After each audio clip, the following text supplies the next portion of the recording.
Are you trying to sort of mix things up now and catch these guys off guard? Definitely got to mix it up. But to me, it's like I know what's in front of me. I know Alonzo is a great fighter and a great athlete, and I know he's not coming to have a holiday, as you said. But for me, it's just about making sure that I keep myself under control. If I'm under control, there's no one that can stop me. And obviously, I fell in love with the striking. I stopped wrestling for a little bit because of a lot of reasons. But this is MMA, and I'm very good at striking. I'm very good at wrestling. I'm very good at grappling. And I think I'm the best in the world at putting them all together. So that's what we got to bring into this fight, the ability to improvise and adapt and change up during the fight and find the route to victory in there. Yeah. Because Alonzo is pretty well-rounded and he's a very powerful man. So I have to figure out, while I'm in there, I have to make adjustments on the fly when I'm in there with him.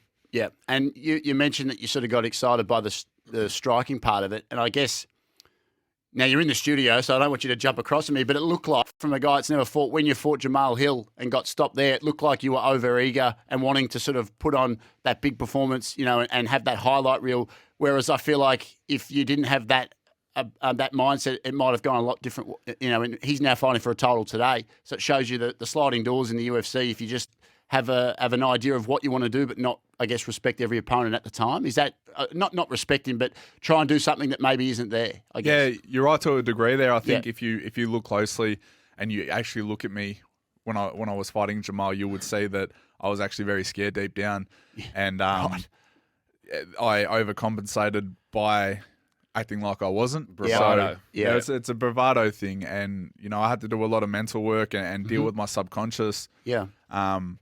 And yeah, that's the biggest thing, like fighters, that we're always pretending that we're not scared, or we're always pretending in different ways. And sometimes you just have to accept the fact that you are, and then you deal with it differently. But for me, it was just like, no, I've got to kill him. I've got to get him now because he's going to get me later. Yeah. Well, that's not a good way to fight. No. That's actually a terrible way to fight. That's huge to hear that from you as well, because I know this is our first radio show. I've spent the last 3 weeks telling myself, no, I'm not nervous. It's all good, mate. Don't worry about it. It's only That's a radio what I said to you before, and you just got to accept it. Just accept it and go, nothing good comes from comfort. Nothing comes from a comfort zone. So uncomfortable is good. As a UFC fighter, totally different kettle of fish. Obviously, it's something that I would never be able to do. But what is the mental side of that like? You mentioned that you do feel scared at times. I think a lot of fighters don't want to admit that. But you wouldn't be human without having some sort of fear getting into that cage, surely. Yeah, 100%. My coaches say, like Dave and Sam, they all say you're a fighter, but you're a human first. And if you lose that human side of you, what are you? You're a fighter. You become a narcissist, whatever you become. So you got to keep that human side to you, because at the end of the day, this is not just fighting. We're people at the end of the day.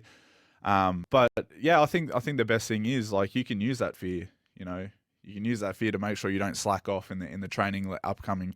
When you want to sleep in the morning and not go for your run, you can be like, oh, I've got to fight this monster at the end of this camp. I need to get up and go for a run. I can't have that bit of cake because I need to diet so I can make weight. Yeah. So then I'm not having a bad weight cut. So you can use that fear to your advantage. To drive you, Make it. You can use it to propel you forward. I think if you didn't have a fear of fighting another man in a cage or an octagon, I think you probably shouldn't be in society, because to me it's the most frightening thing you could possibly do. Lock them up. I mean, I was lucky enough to stand in the octagon in Madison Square Garden for that Conor McGregor. The lovely wife helped me out there, but that was an empty stadium, and I stood in there and thought, you couldn't pay me any money in the world to stand across from a bloke that could choke me out, break my arm, pop my ACL, or put me in a hospital from finishing me. It's the scariest sport in the world. So, yeah, mate, the fear has to be there. I mean, I don't think you're just good to admit it, but every guy, unless you're sort of, I don't know how you would. Maybe Khamzat doesn't have any fear. I'm not sure. He wants to smash everybody, but maybe he does, and maybe that's why he's training so hard. Smokescreen.